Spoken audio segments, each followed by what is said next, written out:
আসসালামু আলাইকুম, welcome back to my channel. আমি জান্নাত। আজ আমি আপনাদের সাথে 1 কাপ আটা দিয়ে অসম্ভব মজার সকাল বিকালের নাস্তার জন্য তেলে ভাজা আটার বিস্কিটের রেসিপি শেয়ার করব খুব সহজে। তো এখানে আমি 1 কাপ আটা নিয়েছি। আপনারা যদি চান তাহলে আটার পরিমাণ বাড়িয়ে নিতে পারেন। চলুন শুরু করা যাক। এখন আমি এখানে একটা মিক্সিং বল নিয়েছি আর এখানে আমি 1 কাপ আটা দিয়ে দিয়েছি। এরপর আমি এখানে দিয়ে দিচ্ছি স্বাদ মতো লবণ। এখানে আমি সামান্য পরিমাণ লবণ নিয়ে নিয়েছি। লবণটাকে আমি ভালো করে আটার সাথে মিশিয়ে নেব। তো আটার সাথে লবণগুলো ভালো করে মেশানো হয়ে গেলে এরপর আমি এখানে দিয়ে দিচ্ছি প্রায় হাফ চা চামচের মতো এলাচের গুঁড়া। এটা অবশ্যই দিয়ে নেওয়ার চেষ্টা করবেন, এতে করে দারুণ একটা ফ্লেভার আসবে এই বিস্কিট থেকে। তো আটার সাথে খুব ভালো করে আমি এলাচের গুঁড়োটা মিশিয়ে নিচ্ছি। এরপর আমি এখানে দিয়ে দিচ্ছি প্রায় 1 টেবিল চামচের মতন সাদা তেল। এখানে আমি সয়াবিন তেল ব্যবহার করেছি। তেলটাকে আমি ভালো করে আটার সাথে মিশিয়ে নেব। তেল দিয়ে নেওয়ার কারণে কিন্তু এই বিস্কিটগুলো অনেক বেশি মুচমুচে হবে, খাস্তা হবে। অবশ্যই কিন্তু তেলটা এখানে ব্যবহার করবেন। খুব ভালো করে আটার সাথে তেল মিশিয়ে নিতে হবে। দেখুন আমি খুব ভালো করে মিশিয়ে নিয়েছি। এখন এটাকে একটা সাইডে রেখে দিচ্ছি। এরপর আমি এখানে ছোট একটা মিক্সিং বল নিয়ে নিয়েছি। এখানে দিয়ে দিচ্ছি প্রায় 4 টেবিল চামচের মতন চিনি। যারা মিষ্টি বেশি পছন্দ করেন তারা মিষ্টির পরিমাণটা বাড়িয়ে দিতে পারেন। এখানে দিয়ে দিচ্ছি 4 টেবিল চামচ পানি। এখানে চিনি ও পানির পরিমাণটা খুব কাছাকাছি অথবা সমান হবে, খুব বেশি পানি দেওয়া যাবে না। এরপর একটা চামচ দিয়ে এটাকে নাড়াচাড়া করে নিতে হবে। আর খেয়াল রাখতে হবে যেন চিনির দানাটা খুব বেশি গলে না যায়। তো দেখুন এটা কিন্তু আমি মিশিয়ে নিয়েছি। এখন এটাকে একটা সাইডে রেখে দিচ্ছি। এখন আটার বিস্কিটের জন্য আমি একটা ডো রেডি করব। এখানে সামান্য পরিমাণ চিনির পানি দিয়ে দিয়ে কিন্তু ডোটা রেডি করে নিতে হবে। আটায় যেহেতু তেল ব্যবহার করেছি তাই এখানে কিন্তু বেশি পরিমাণের পানি দরকার হবে না। তো এই সামান্য পরিমাণ চিনির পানি দিয়েই কিন্তু একটা সুন্দর ডো তৈরি করে নিতে পারবেন। আর চিনির দানাটা কিন্তু খুব বেশি গলানো যাবে না, এতে করে বিস্কিটের উপরে কিন্তু চিনির দানাগুলো ভেসে থাকবে, দেখতে কিন্তু অনেক বেশি সুন্দর লাগবে। এখন আমি এটাকে ভালো করে মুথে নিচ্ছি। তো সুজি ছাড়াই কিন্তু আটা দিয়ে সহজেই মুচমুচে বিস্কিট তৈরি করে নিতে পারবেন সকাল বিকালের নাস্তার জন্য। তো দেখুন ডো কিন্তু আমি রেডি করে নিয়েছি। এখন ডোটাকে পুরো করে বেলে নেব। তো ডোটাকে বেশি মুথে নেওয়া যাবে না, তাহলে কিন্তু পানি ছেড়ে দেবে, যেহেতু এখানে চিনির দানা আছে। এরপর আমি এখানে সামান্য পরিমাণ আটার ডাস্ট দিয়ে দিয়েছি। এখন হাত দিয়ে এভাবে চ্যাপটা করে নিতে হবে। তারপর একটা বেলুনি দিয়ে রুটি বেলে নেব। বেশি মোটাও করিনি আবার পাতলাও করিনি, এরকম একটা পুরুত্বে রুটি বেলে নিতে হবে। এরপর একটা ছুরির সাহায্যে রুটিটাকে কেটে নেব। এভাবে লম্বালম্বি ভাবে কেটে নিচ্ছি। আপনারা আপনাদের পছন্দ মতন এই বিস্কিটের শেপগুলো কেটে নিতে পারেন। রুটির এই 2 সাইডের অংশ আমি কিন্তু পুনরায় বেলে বিস্কিটগুলো শেপ করে কেটে নেব। ঠিক একইভাবে আপনারা নোনতা বিস্কিটও বানিয়ে নিতে পারবেন তেলে ভেজে, শুধু এখানে চিনির পরিবর্তে কালো জিরা ব্যবহার করবেন। তো এখন আমি স্কোয়ার শেপে বিস্কিটগুলো শেপ করে নেব।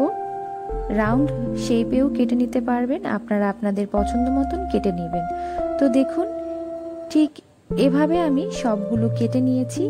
আর এই আটার বিস্কিটগুলো একবার বানিয়ে কিন্তু সারা মাস জুড়ে সংরক্ষণ করে খেতে পারবেন।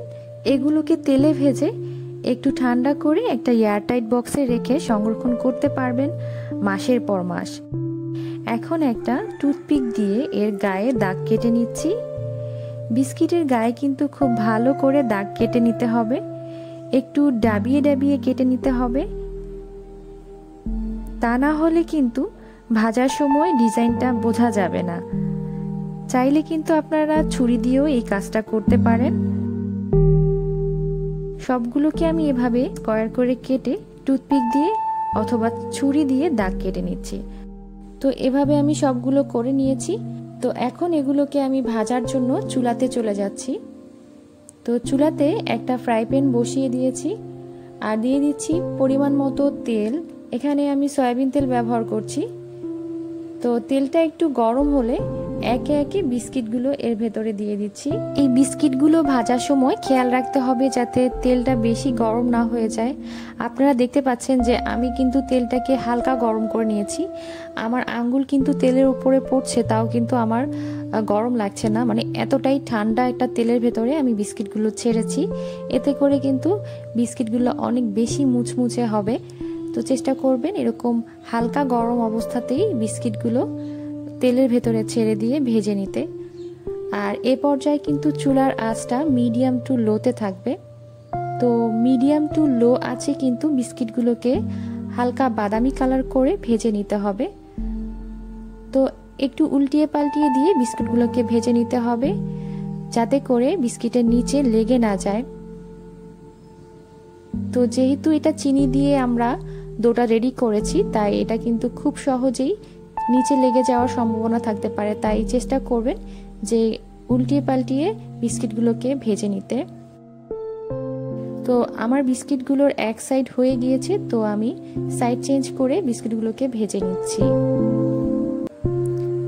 তো কিছুক্ষণ ভেজে নেওয়ার পর দেখুন বিস্কিটগুলোর কালারটাও কিন্তু চেঞ্জ হয়ে গিয়েছে, অনেকটা বাদামি কালার হয়ে গিয়েছে। তো এরকম বাদামি কালার হওয়ার পর আমি বিস্কিটগুলোকে তুলে নিচ্ছি। একটা একটা করে বিস্কিটগুলো তুলে নিতে হবে। দেখুন বিস্কিটের কালারটা কত সুন্দর এসেছে, আর ঠান্ডা হলে কিন্তু এর কালারটা আরেকটু গাঢ় হয়। তো বাজার থেকে বিস্কিট না কিনে আপনারা কিন্তু বাসায় স্বাস্থ্যকর পরিবেশে এক কাপ আটা দিয়ে এত সুন্দর ও মচমুচে বিস্কিট বানিয়ে ফেলতে পারেন। তো তেল ঝরিয়ে আমি সবগুলো বিস্কিট তুলে নিচ্ছি।